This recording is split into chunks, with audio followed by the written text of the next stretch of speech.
menyadari siapa kami di hadapan-Mu Tuhan.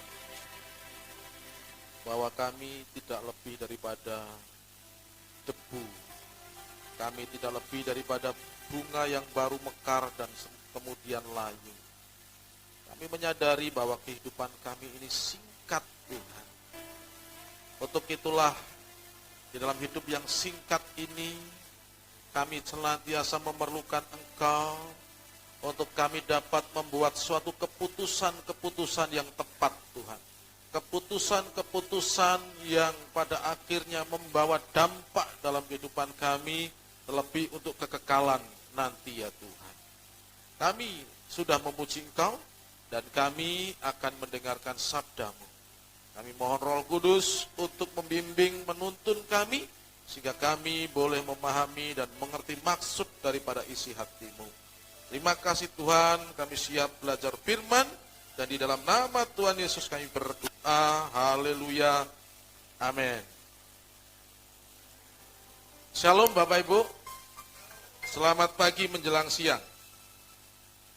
Hari ini minggu ke-5, minggu terakhir di bulan Mei. Jadi orang bilang itu minggu ekstra. Biasanya kan minggu cuma 4 minggu. Karena ini ekstra, mungkin teman-teman ini ekstra, nggak datang juga nggak apa-apa. Ya, banyak yang nggak datang hari ini. Ya, tetapi kita bersyukur bahwa kalau kita masih meresponi dan dengan setia kita berada di rumah Tuhan, itu semata-mata karena kerinduan hati Bapak Ibu itu ingin untuk selalu diperbaharui Bapak Ibu. Ada yang sakit, ada yang pelayanan, dan juga ada yang tidak ada kabar. Ya, nanti kita akan coba komunikasikan dengan teman-teman. Bapak Ibu semuanya, pagi hari ini saya mengambil tema untuk bisa kita pelajari bersama-sama, yaitu menegarkan atau mendengarkan. Ini suatu tema yang akan saya angkat, tema yang akan kita bahas, di mana nanti ini belajar dari sejarah kerajaan Israel dan Yehuda. Menegarkan atau mendengarkan, berarti ini adalah pilihan. Ya. Teks yang akan kita baca ada di dalam slide, Bapak Ibu bisa melihat di sana. 2 Raja-Raja 17 ayat 14. 2 Raja-Raja 17 ayat 14, begini bunyi firman Tuhan. Tetapi mereka tidak mau mendengarkan, melainkan mereka menegarkan tengkuknya seperti nenek moyangnya yang tidak percaya kepada Tuhan Allah mereka. Teks yang kita baca ini membicarakan tentang kerajaan Israel, di mana kerajaan Israel ini runtuh bukan karena Allah tidak menepati janji, tetapi karena mereka yang tidak mau mendengarkan apa yang Tuhan sampaikan. Di dalam kehidupan ini, Bapak Ibu, mau tidak mau kita selalu diperhadapkan dengan namanya pilihan, betul? Pilihan itu berarti bukan hanya satu. Kita diperhadapkan pilihan berarti lebih daripada satu. Dan keputusan dari pilihan itu selalu berdampak dan berdampak dan berdampak. Paham ya? Bahwa kita dalam kehidupan selalu diperhadapkan dengan pilihan. Dua pilihan yang berbeda, dan mau tidak mau kita harus mengambil itu. Kenapa?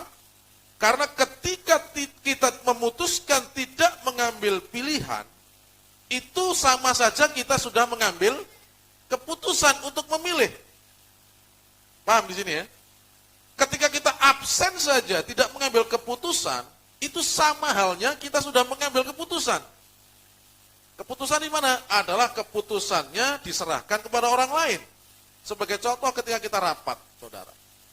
Ketika kita rapat dan kita izin, dan kita bilang bahwa kami tidak bisa hadir, saya ada kegiatan, saya ngikutin aja Pak keputusan yang ada.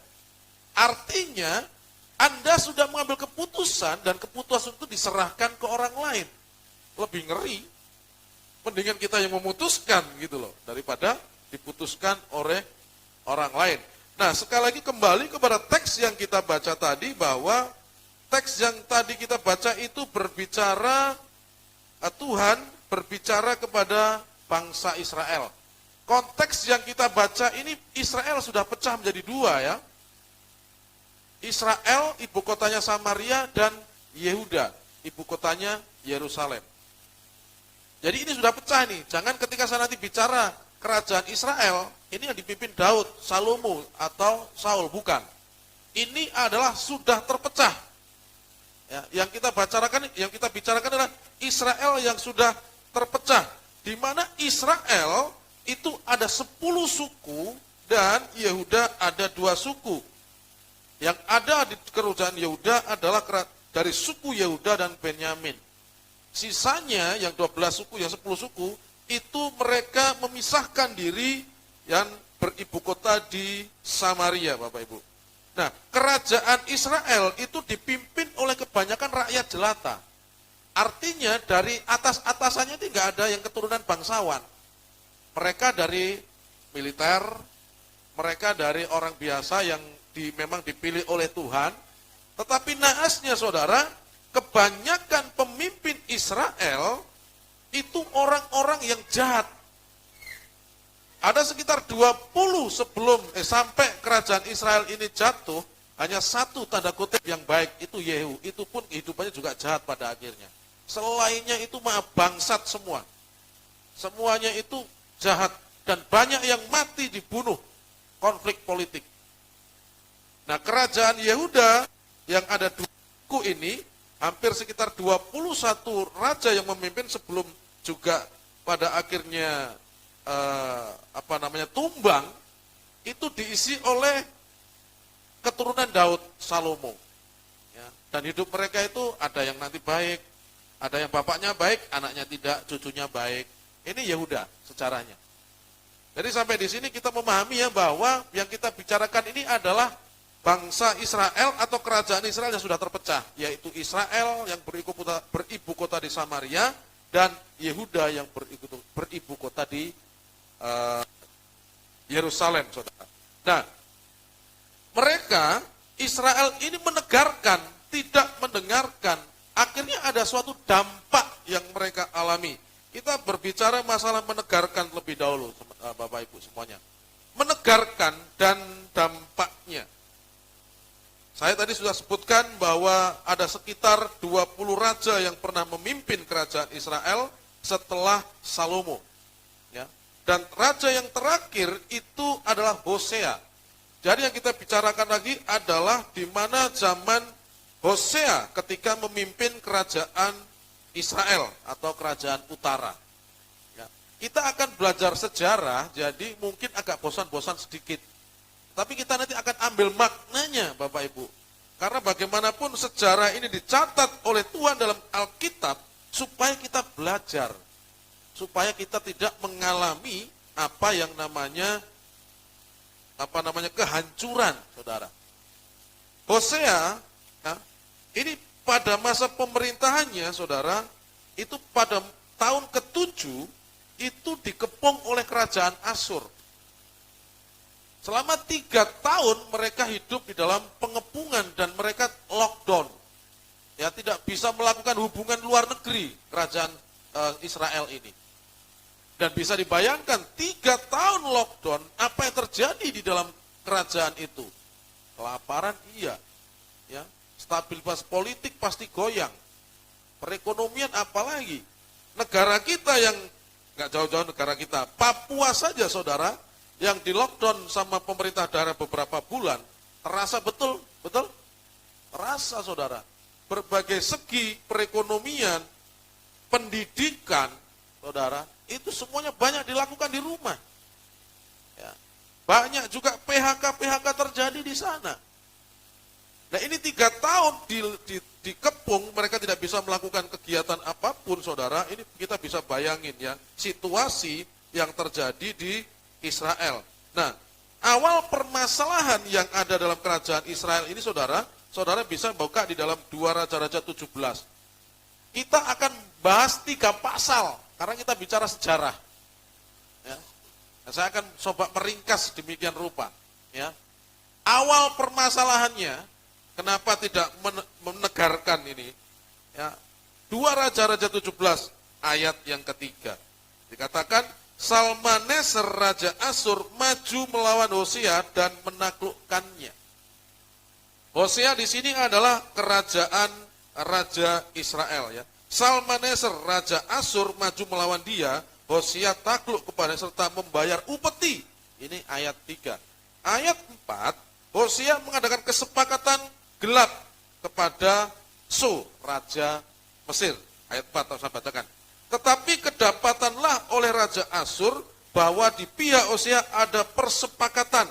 Karena Hosea telah mengirimkan utusan-utusan kepada So, Raja Mesir, dan tidak mempersembahkan lagi upeti kepada Raja Asyur seperti biasanya tahun demi tahun. Sebab itu Raja Asyur menangkap dia dan membelunggu dia dalam penjara. Jadi Bapak Ibu, sebelum dikepung, sebenarnya ini mereka sudah takluk. Harus membayar upeti kepada Raja Asyur, Salmaneser. Nah, ketika dia ini di dalam membayar upeti, takluk, Hosea ini tidak mencari Allah. Tetapi Hosea justru mencari bantuan di kerajaan Mesir, yang mungkin dia pandang lebih kuat. Ya.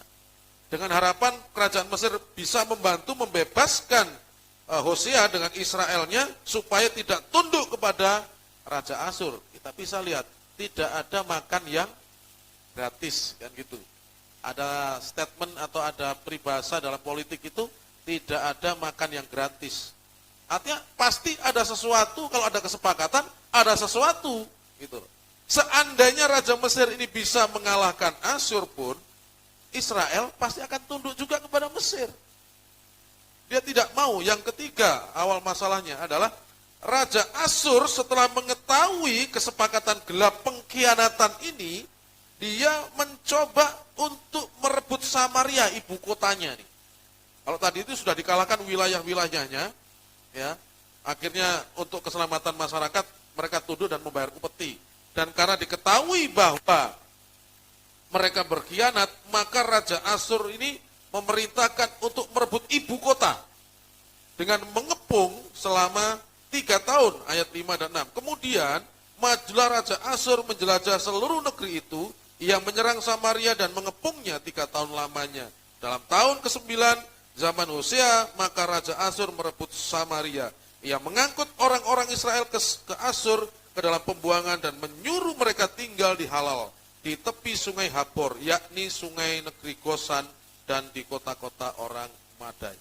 Pada tahun ke-9 pemerintahan Hosea, Israel hancur. Israel runtuh setelah dikepung 3 tahun. Saudara. Ini permasalahan yang terjadi, yang dia alami.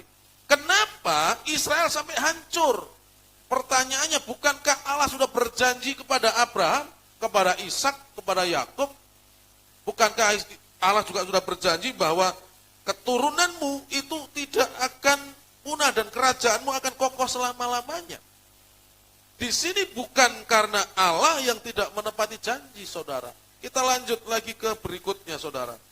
Tadi awal permasalahan, saudara. Dan sekarang penyebab keruntuhan kerajaan Israel. Yang pertama, penyebab keruntuhan kerajaan Israel. Yang pertama adalah karena mereka melanggar perjanjian dengan Allah. Ngerti melanggar ya? Suatu perjanjian, meskipun itu sudah dimeteraikan dengan meterai 10.000, kalau salah satu pihak itu melanggar, dia akan berhadapan dengan tuntutan hukum. Artinya bahwa si A, kalau si B-nya melanggar, si A ini nggak salah, itu loh. Kalau si A-nya ini Allah dan orang Israel mengikat perjanjian, dan si B-nya ini orang Israel ini mengingkari perjanjian, saudara, maka ketika dia keluar dari perjanjian, maka ketetapan-ketetapan di dalam poin-poin, kalau kamu melanggar, maka kamu akan begini, kamu begini, itu akan berlaku. Biasanya dalam suatu perjanjian pasti akan ada konsekuensi, yang namanya satu pasal, jika masing-masing pihak melanggar ketetapan, maka 1, 2, 3, 4. Seperti itu. Ya. Ayat 7-12 di situ Israel, ya, hal itu jadi karena orang Israel telah berdosa kepada Tuhan, Allah mereka yang telah menuntun mereka dari tanah Mesir, dari kekuasaan Firaun raja Mesir, dan karena mereka telah menyembah Allah lain. Perjanjiannya adalah di dalam hukum Taurat yang pertama, jangan ada Allah lain daripadamu. Tetapi mereka melanggar, mereka menyembah Allah lain, saudara. Dan diingatkan, mereka menegarkan hati. Bagaimanapun juga sepanjang-panjangnya sabar Allah, saudara. Allah itu sifatnya juga adil. Setiap kesalahan harus dihukum. Yang kedua, penyebab keruntuhan kerajaan Israel yang kedua, menegarkan dan tidak mendengarkan. Ini ayat 13-15. Tuhan telah memperingatkan kepada orang Israel dan kepada orang Yehuda dengan perantaraan semua nabi dan semua tukang tilik. Berbaliklah kamu daripada jalan-jalanmu yang jahat itu, dan tetaplah ikuti segala perintah ketetapanku, sesuai dengan segala undang-undang yang telah kuperintahkan kepada nenek moyangmu, dan yang telah kusampaikan kepada mereka dengan perantaraan hamba-hambaku para nabi. Tetapi mereka tidak mau mendengarkan, melainkan mereka menegarkan tengkuknya seperti nenek moyangnya yang tidak percaya kepada Tuhan Allah mereka. Kita bisa melihat, Allah sudah mengingatkan berkali-kali melalui hamba. Di setiap zaman ada hamba yang diutus untuk mengingatkan Israel. Di setiap momen ada orang yang diperintahkan oleh Allah untuk mengingatkan. Tetapi ayat 14, saudara, mereka tidak mau mendengarkan, melainkan mereka menegarkan. Allah sudah melakukan bagiannya, mengingatkan, saudara. Berikutnya, penyebab keruntuhan kerajaan Israel adalah meninggalkan segala perintah Allah, ayat 16-17. Mereka telah meninggalkan segala perintah Tuhan Allah mereka dan telah membuat dua anak lembu tuangan. Juga mereka membuat patung Asyera, sujud menyembah kepada segenap tentara langit dan beribadah kepada Baal. Ini sangat keji sekali, saudara. Tambahan pula mereka mempersembahkan anak-anaknya sebagai korban dalam api dan melakukan tenun dan telaah dan memperbudak diri dengan melakukan yang jahat di mata Tuhan, sehingga mereka menimbulkan sakit hati Tuhan. Saudara, Anda pernah sakit hati? Pernah sakit hati ya? Kecewa pernah ya? Apalagi kalau yang membuat kecewa itu adalah orang yang kita sangat sayangi, saudara. Tiba-tiba kita dikhianati. Sakitnya bukan di sini, saudara. Di sini, di mana lagi di perut sini juga. Ya, di mana-mana sakit, kita susah tidur, ya, makan gak enak, saudara. Akhirnya apa? Jatuh sakit. Bangsa Israel ini, saudara, membuat sakit hatinya Allah. Kurang ajar enggak ini? Sudah diingatkan, ya. Mereka tidak mau mendengarkan, mereka menegarkan, saudara. Bahkan bukan hanya membuat patung lembu, menyembah patung-patung, tetapi mempersembahkan anaknya sebagai persembahan kepada dewa-dewa. Mereka bunuh anaknya, mereka mengikuti kebaktian, kebudayaan orang kafir. Ya, ini kayaknya ini penyembahan suku ini keren ini. Kenapa kalau kita menyembah, kita pengorbanan hanya kambing, hanya domba saja? Sekali-sekali anak dong supaya keren seperti suku sampingnya sana, seperti budaya orang asing. Kalau kita menyembahkan sesuatu, mempersembahkan sesuatu yang berharga, Allah akan memperhatikan itu. Ya. Maka Allah ketika memperhatikan, kita akan dijawab. Oke deh, kita persembahkan anak saja. Kalau lembu daging, kalau korban hewan itu sudah biasa. Bisa jadi mereka melihat kita kurang keren dalam menyembah Tuhan. Ya, dalam pikiran mereka. Mereka berinisiatif untuk menyembah, mempersembahkan anaknya sebagai korban dalam api. Orang tua tuh, saudara, sejahat-jahatnya orang tua itu, saudara, tidak akan tega kalau menurut saya itu untuk menyakiti anak. Sedablek-dableknya anak, saudara, kita akan pukul, tapi pukulan kita itu tidak mungkin 100% kekuatan tangan kita. Dan jatuhnya pun tidak di tempat yang fatal. Saya kalau anak saya nakal, saya pukul pun, itu yang terakhir, saudara, itu paling di pantat. Saya hindari di kepala, saya hindari di bagian sini. Tapi jarang saya pukul, saya cubit ya. Karena dicubit itu tepat sasaran, sakitnya hanya di blok saja.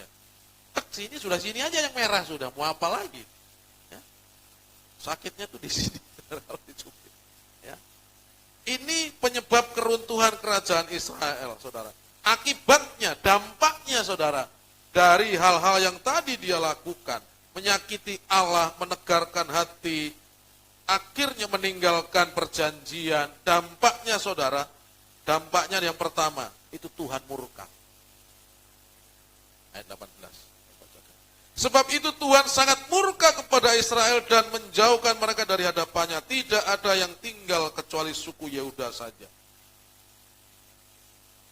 Tuhan murka. Dalam KBBI, Kamus Besar Bahasa Indonesia, murka itu sangat marah. Marah, tapi sangat marah. Berarti di atasnya marah, itu murka. Ya. Dampaknya adalah Tuhan murka kepada orang Israel. Kalau Tuhan sudah murka, saudara, bisa kita bayangin. Selama ini yang kita pahami bahwa Tuhan itu penuh dengan kasih, betul? Selama ini yang pahami kita bahwa Tuhan itu tidak akan menghukum kita. Kalau Tuhan menghukum kita, ngapain dia sampai mati di atas kayu salib di sana? Saudara, ingat, di satu sisi Tuhan untuk mendidik itu memakai rotan. Ada kalanya kita dipukul ketika kita menegarkan. Dan karena ini menegarkan dan tidak bertobat, Tuhan murka. Yang kedua, saudara, Tuhan menolak, saudara, ayat 20. Jadi Tuhan menolak segenap keturunan Israel, Ia menindas mereka dan menyerahkan mereka ke dalam tangan perampok-perampok sampai habis. Mereka dibuangnya dari hadapannya. Ditolak Tuhan. Tolak dalam bahasa menolak dari KBBI itu tidak diterima. Atau mengusir, tidak membenarkan. Saudara, kalau seandainya kita diingatkan, ditegur oleh Tuhan, terus kita tetap menegarkan hati, terus Tuhan menolak kita, mau lari kemana kita?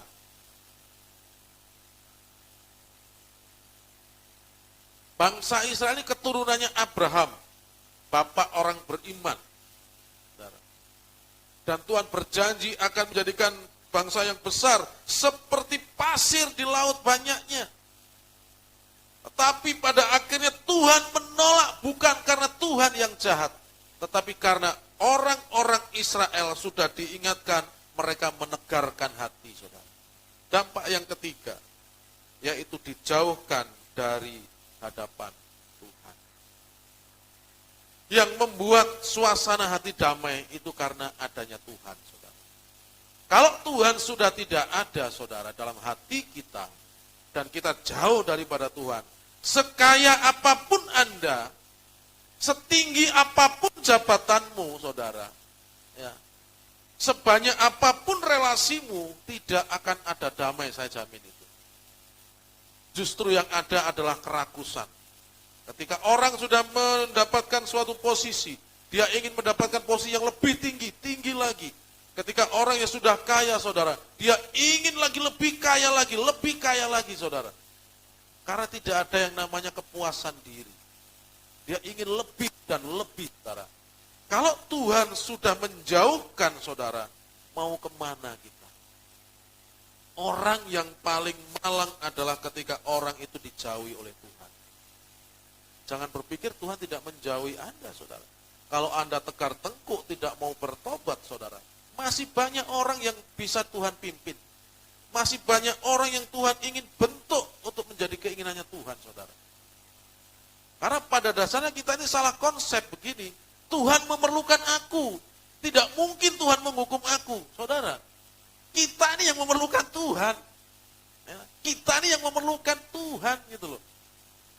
Nah, kalau kita ada bersama dengan Tuhan, karunia, saudara. Tuhan sudah memilih saudara. Jangan sampai pada akhirnya Tuhan menyesal, Tuhan sakit hati, pada akhirnya saudara dijauhkan dari hadirat Tuhan. Saudara orang yang paling celaka di seluruh dunia ini. Mau kemana, saudara? Karena ketika jauh dari Tuhan, bangsa Israel ini ditindas sama perampok kecil-kecilan kalah. Dia harus terusir dari negerinya, harus ke Asur, saudara. Dijadikan budak di sana tanpa identitas. Budak di zaman itu, saudara, tidak boleh menyebutkan namanya. Identitasnya tidak boleh disebutkan, bahwa budak yang ada adalah hanya mematuhi perintah daripada Tuhan. Bekerja siang malam tanpa gaji, makan sedikit. Kita yang bekerja melebihi kontraknya 8 jam, melebihi 8 jam kadang-kadang ngeluh. Betul? Bos ini nggak tahu ini. Kita kan kerjanya kan 8 jam saja. Kenapa ini disuruh-suruh lebih lagi? Nggak ada lembur lagi. Kita aja segitu sudah ngeluh. Apalagi kalau jadi budak, saudara. Dari pagi, siang, malam kerja tidak ada jam. Makan kurang. Sakitnya di sini lagi, kembali lagi, saudara. Ini karena menegarkan hati. Dampaknya adalah Tuhan murka, Tuhan menolak, dan dijauhkan dari hadapan Tuhan. Berikutnya, saudara, mendengarkan. Ini pengalaman dari Yehuda. Tuhan sengaja mencatat sejarah ini di dalam 2 Raja 17, 18, 19 berurutan. Itu supaya kita belajar bagaimana dampaknya kalau menegarkan di Tuhan dan kalau mendengarkan kepada Tuhan.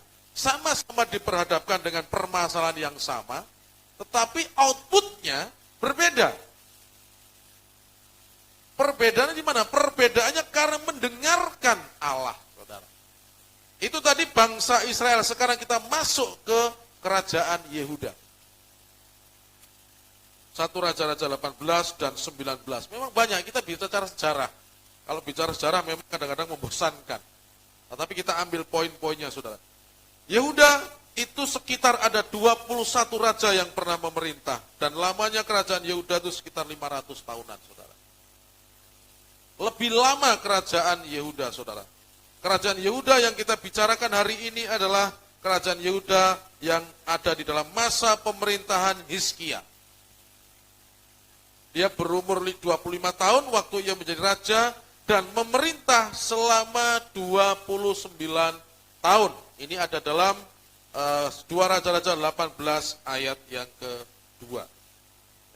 Ia melakukan apa yang benar di mata Tuhan. Salah satunya ialah menghancurkan ular tembaga yang dibuat oleh Musa.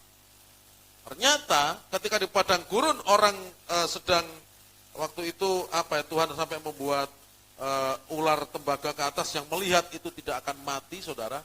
Ternyata ular tembaga itu tidak dimusnahkan, masih dibawa menyeberang ke tanah Kanaan dan masih dipakai penyembahan oleh Tuhan dan baru dihancurkan, saudara, dalam masa pemerintahannya Hizkia.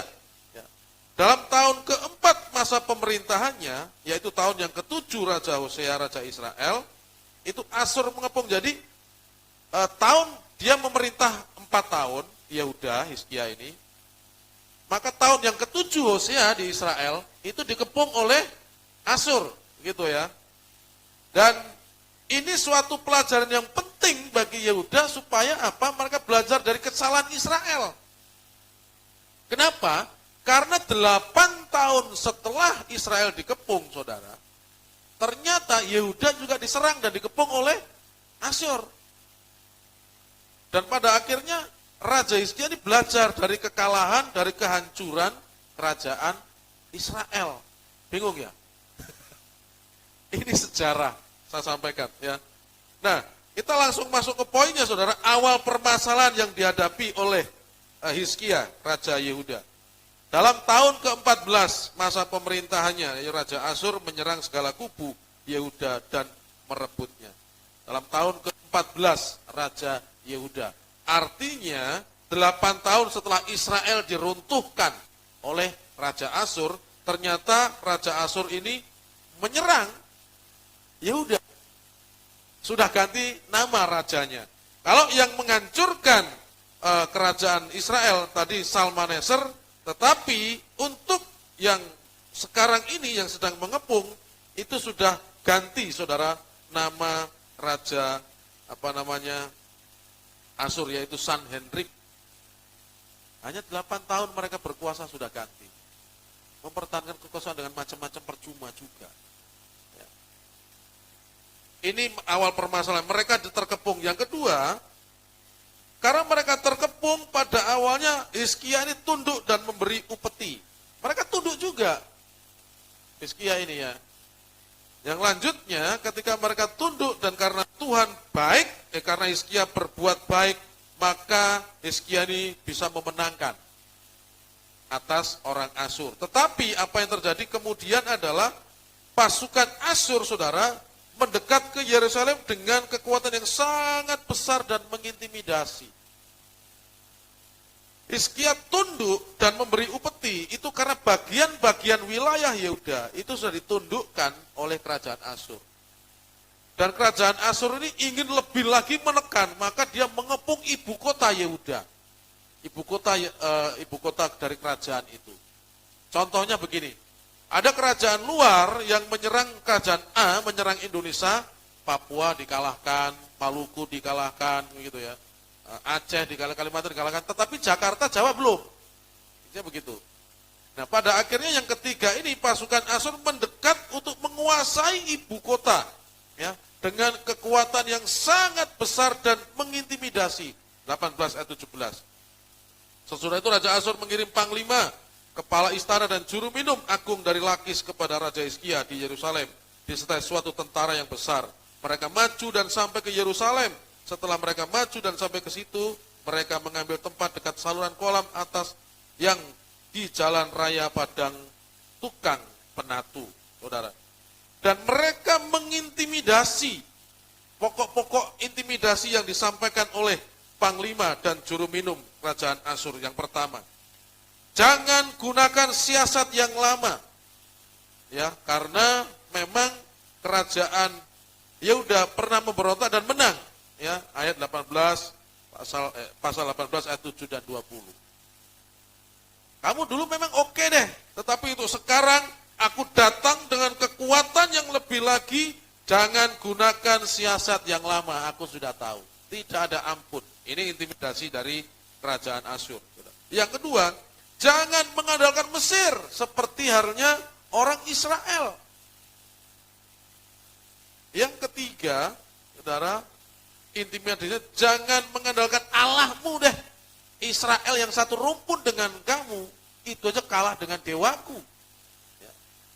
Kalau kamu mengandalkan Allahmu, udahlah, karena nggak ada Allah yang sanggup untuk menghadapi Allahku. Intinya begitu orang Asyur. Ya. Padahal mereka tidak tahu runtuhnya kerajaan Israel karena mereka tidak mengandalkan Allah yang hidup, Allah Abraham. Mereka mengandalkan Allah dewa-dewa lain, saudara. Ini intimidasi yang terjadi dan dilakukan oleh kerajaan Asyur awal. Sekarang lanjut, saudara, kepada respon Hizkia. Respon Hizkia terhadap apa yang disampaikan atau apa yang dihadapi. Yang pertama, sebagai pemimpin, Hizkia bertobat atas kesalahan masa lalunya, saudara. Sebagai pemimpin, dia bertobat atas kebijakan-kebijakan luar negerinya yang pernah dia ambil dan salah, saudara. Dia bertobat, artinya dalam tanda kutip, ini dia bertobat, dia kembali mengakui, istilahnya begitulah, kekuasaan kerajaan Asyur. Ya, bertobat tanda petik ya itu ya, bukan bertobat kepada Allah, tapi dia pernah memberontak kepada Raja Asyur dan pada akhirnya dia tertekan lagi dan dia mengajukan suatu, aku nyesel yang dulu deh gini, jangan aku siap bayar upeti. Ini begitu. Yang kedua, ia menyerahkan kepada Allah dalam doa dengan mengajak serta jajarannya, saudara. Ketika dia mendapatkan intimidasi yang dilakukan Hizkia, ya, Raja Yehuda ini berbeda jauh dengan apa yang dilakukan Hosea, Raja Israel. Hizkia mengajak jajarannya untuk berdoa kepada Allah. 19 ayat 2. Disuruhnyalah juga Elyakim kepala istana, Sebna panitera negara, dan yang tua-tua di antara para imam dengan berselubungkan kain kabung kepada Nabi Yesaya bin Amos. Dia mengajak, saudara, orang-orangnya untuk berdoa kepada Allah. Yang ketiga, ia meminta Nabi Yesaya untuk mencari pertolongan Allah. Artinya dia sadar bahwa ada seorang nabi di dalam negerinya yang memiliki atau yang dipilih oleh Allah untuk menyuarakan itu. Dia memerlukan orang lain juga untuk mencari Allah. Ya, dia meminta Nabi Yesaya untuk mencari pertolongan Allah. Nabi Yesaya mendapatkan mandat, dia berdoa, dia berpuasa tentunya saudara. Mencari suara Allah bagaimana dan seperti apa harus bertindak saudara. Yang kelima, ya, respon Hizkia setelah dia mendapatkan pesan ancaman melalui surat. Kalau tadi yang satu, dia mendapatkan ancaman saudara, itu dengan berhadapan gini, pasukannya berhadapan dengan perwakilannya Hizkia dan dilaporkan kepada Hizkia. Nah sekarang yang kelima, yang keempat ini adalah kerajaan Asyur ini pulang, ya, pulang dan waktu itu dia mengancam lagi mengirim surat. Yang keempat ini mendapatkan pesan ancaman oleh surat, saudara, dan Raja Asyur ini ancamannya tidak main-main, saudara. Ancamannya adalah dia akan memperlakukan Yehuda seperti Israel.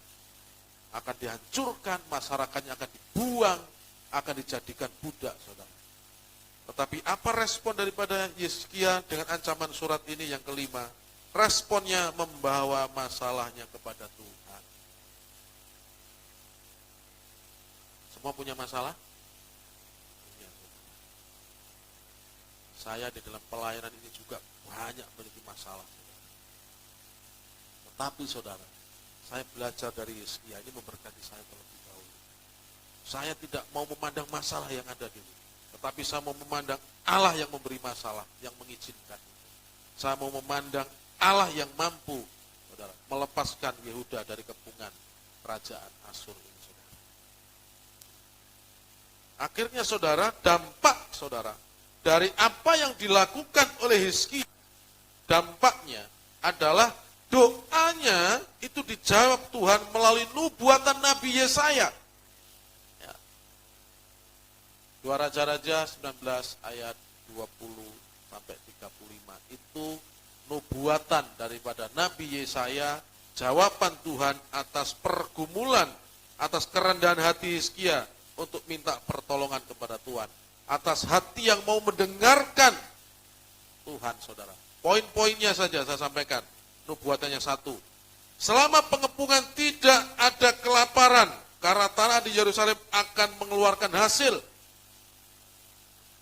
Selama dikepung, selama di lockdown, tanah di dalam kerajaan Yehuda, saudara, di Yerusalem khususnya di ibu kota, dibuat alas subur. Ya. Tanaman akan tumbuh untuk mereka bisa makan tahun yang pertama. Yang kedua harus nabur, yang ketiga harus menuai dari apa yang ada. Dan itu terbukti mereka tidak ada kelaparan, saudara, seperti halnya yang dilakukan, yang dialami oleh orang Israel. Yang kedua, Yerusalem tidak akan menerima serangan karena Tuhan memagarinya, saudara. Ayat 33 dan 34, coba bayangin. Sudah dikepung, saudara, dengan pasukan yang begitu banyak, Tuhan bicara, tidak akan diserang, satu panah pun tidak akan yang menuju ke arahmu. Ya, ayat 32-34 saya bacakan. Sebab itu beginilah firman Tuhan mengenai Raja Asyur. Ia tidak akan masuk ke kota ini dan tidak akan menembakkan panah ke sana. Saudara. Susah untuk diamini ini.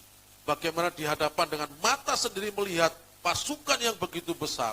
Tetapi nubuatan Allah mengatakan, tidak akan ada satu panah pun dari ribuan orang yang memegang panah itu, satu pun diarahkan ke kota Yerusalem. Dahsyat Tuhan, saudara. Yang ketiga, saudara, nubuatannya adalah Allah sendiri yang berperang dengan mengutus malaikatnya. Akhirnya orang Yehuda tidak berperang, saudara.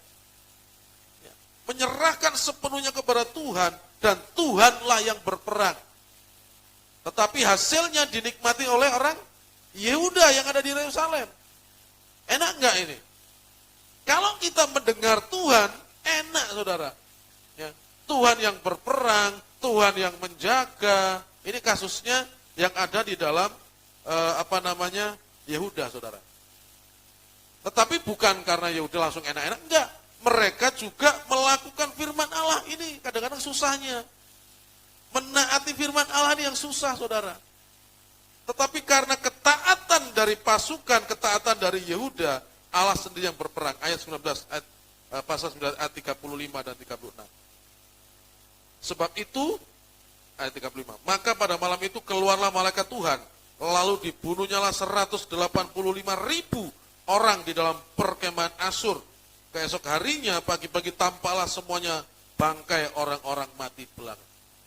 Saya nggak habis pikir, mereka cara saling membunuh dengan sesama teman itu bagaimana? Secara logika saya kemungkinan begini nih, kemungkinan saya nih ya, bahwa kerajaan Asyur ini adalah terdiri dari beberapa suku. Daerah-daerah yang ditaklukkan oleh kerajaan Asyur, lalu mereka tunduk dan diperintahkan untuk menyerang orang Israel. Nah, di antara suku-suku yang tundukkan Asyur ini, kemungkinan mereka konflik. Ya. Konflik dan roh Allah ada di situ, mereka saling bunuh. Dan di situ dikatakan saudara, 185.000 orang mati. Ayat 36. Sebab itu berangkatlah Sanherib, Raja Asyur, dan pulang, lalu tinggallah ia di Niniwe. 37. Pada suatu kali ketika ia sujud menyembah di dalam kuil Nisrok Allahnya, maka Adramelek dan Sareser, anak-anaknya, membunuh dia dengan pedang, dan mereka meloloskan diri ke tanah Ararat. Kemudian Esar Hadon, anaknya, menjadi raja, mengatakan, nubuatan Yesaya digenapi satu persatu. Sanhedrin tidak akan masuk ke Yehuda. Panahnya juga tidak ada satupun yang diarahkan ke Yehuda. Dan Allah sendiri yang akan berperang. Dan kita bisa melihat Raja Asyur, saudara Sanhedrin, akhirnya mati dibunuh anaknya sendiri. Pasukannya bergelimpangan tanpa ada perang dengan Yehuda. Ini kenapa? Karena bangsa atau kerajaan Yehuda mendengarkan Tuhan. Nah, sekarang bagaimana dengan kita? Ini sejarah yang saya sampaikan. Anda ketika diperhadapkan dengan suatu pilihan, ketika diingatkan oleh Tuhan, Anda mau menegarkan atau mau mendengarkan? Kalau Anda menegarkan, dampaknya bisa jadi seperti contoh kerajaan Israel. Tetapi ketika Anda mendengarkan, Anda bisa melihat contohnya itu ada seperti kerajaan Yehuda. Keputusan ada di tangan saudara. Sekali lagi, bukan suatu kebetulan saudara, ayat ini, pasal ini disandingkan. Artinya 17, 18, 19 ini peristiwanya disandingkan. Kedua kerajaan disandingkan supaya kita bisa mengambil suatu benang merah, dampak daripada apa yang terjadi.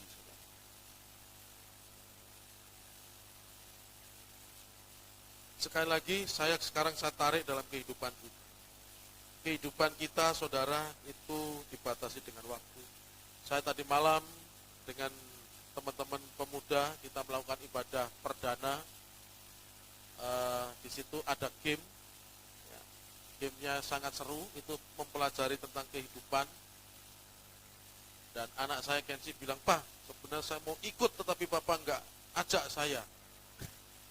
Nanti di rumah kita buat sendiri ya, anak saya, saudara.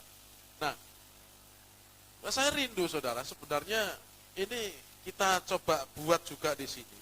Sebentar saja, supaya kita menang tentang kehidupan yang ada sebenarnya seperti apa. Ada sukarelawan yang mau membantu saya? Di luar dari yang hadir tadi malam nggak boleh, karena sudah tahu. Mendo, ayo kakak Mendo ke sini. Ayo sudah, saya minta kalau gitu. Mari. Enggak, ini sudah ada kakak Mendo nih. Ayo kakak Mendo. Ini supaya kita lebih memahami aplikasi firman tadi, saudara. Karena kita belajar sejarah tadi agak ribet sedikit memang. Ya. Jadi begini, perkenalan dulu. Jadi kakak Mendo ini nanti akan saya kasih visi untuk berjalan. Saya akan tetap minta kakak Ruben memegang bedak dan kakak Jessica, ibu Jessica akan memegang time untuk waktu. Nanti 1 menit saja. Ya. Matamu akan saya tutup. Ya. Matamu akan saya tutup dan akan kita kasih visi untuk nanti mengambil mic ini aja dari sini. Oh, Alkitab boleh, mengambil Alkitab. Jangan dibocorin ya, yang sudah tahu. Ini adalah penutupnya. Penutupnya keren, saudara. Kapten Amerika dan ini adalah untuk bantal. Tapi dijamin bersih, tenang saja. Ya. Saya perlu 1 orang untuk membimbing kakak Vendo, tapi membimbing dari kejauhan. Ada? Siapa? Pak Kevin? Pak Kevin atau Alan? Pak Kevin, ya, suaranya besar ya. Pak Kevin suaranya besar, ke sini Pak. Pak Kevin nanti tetap akan berdiri di sini, mengarahkan saudara Vendo ke arah sini. Ya, di sini Pak. Bapak Ibu, saya minta kerjasamanya Bapak Ibu semuanya. Ketika Vendo jalan, Bapak Ibu nyanyi sekenceng-kencengnya ya. Tuhan Yesus tidak berubah, tidak berubah. Nyanyi sekenceng-kencengnya. Dan Pak Kevin berusaha semaksimal mungkin untuk mengarahkan supaya tidak tersesat. Arahannya adalah berlawanan dengan arah yang dituju. Kalau dia harus belok ke kiri, arahnya kanan gitu ya. Karena supaya kita fokus. Ya.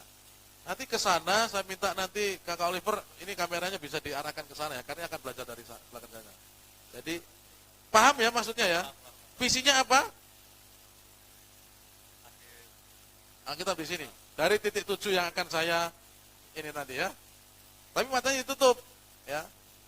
Dan kamu dikasih kebebasan untuk mengajukan suatu pertanyaan dan permintaan. Ya. Ada permintaan? Belum ada. Saya tutup ya. Ini dicopot saja, sudah nggak ada COVID sekarang. Nanti bedaknya nanti nggak bisa ini. Atau Kak Ruben yang ingat kah? Kok bisa lihat?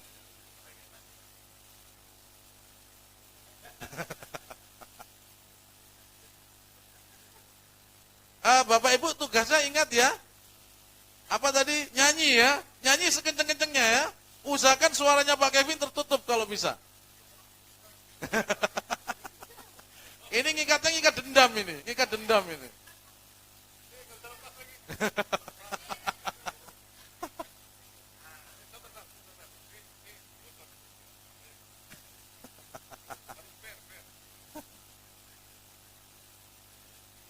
Pak Kevin ingat tugasnya? Oke, ingat. Pak Kevin tugasnya ingat? Ingat, ya.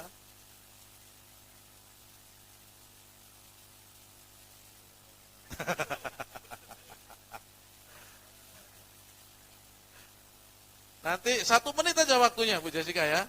Nanti di dalam hitungan 1, 2, 3 waktu mulai.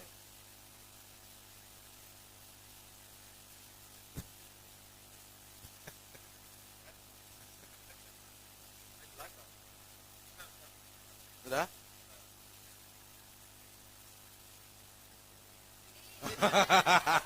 Kan nanti kasih begini.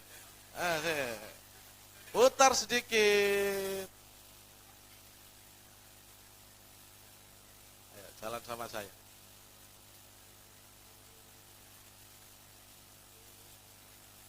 Kameranya arahkan sini. Yuk.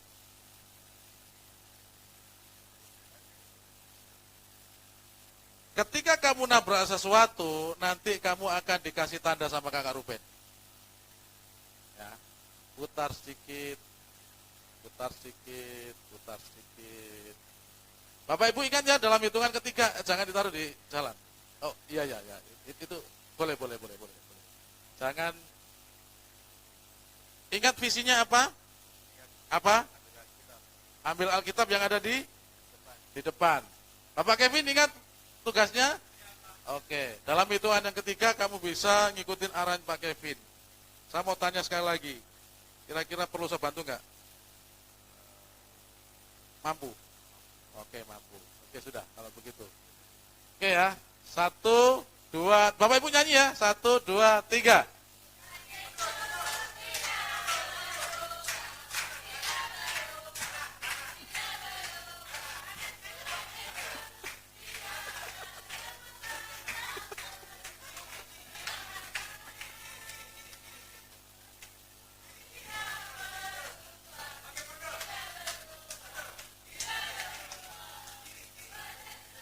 Tidak berubah.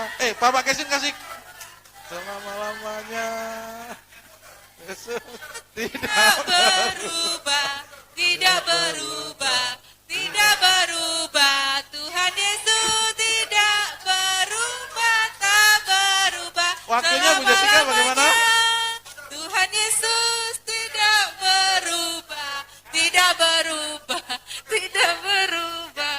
Tuhan Yesus tidak berubah, tak berubah. Waktu selama-lamanya. Tuhan habis. Yesus. Stop. Buka dulu pintunya. Buka. Sedikit lagi ya.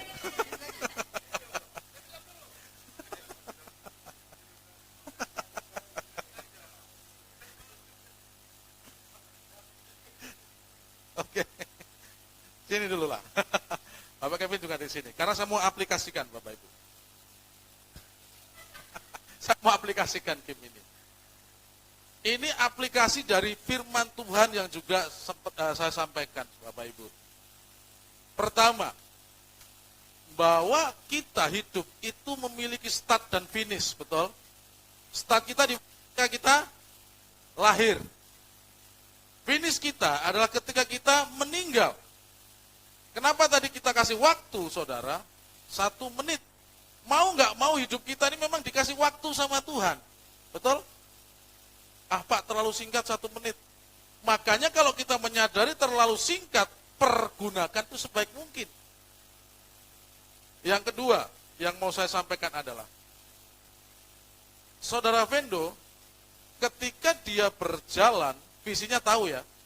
Tahu. Jelas ya? Dia harus mendengar siapa jelas. Di dalam perjalanan tadi, kamu mendengar orang-orang nyanyi? Keras mana? Keras suara nyanyi. Saudara, ketika kita menjalani kehidupan, saudara, akan begitu banyak suara-suara yang mengganggu visi kita. Ketika kita menuju suatu visi yang ada, saudara, akan ada begitu banyak suara di kanan kiri yang mengecoh kita.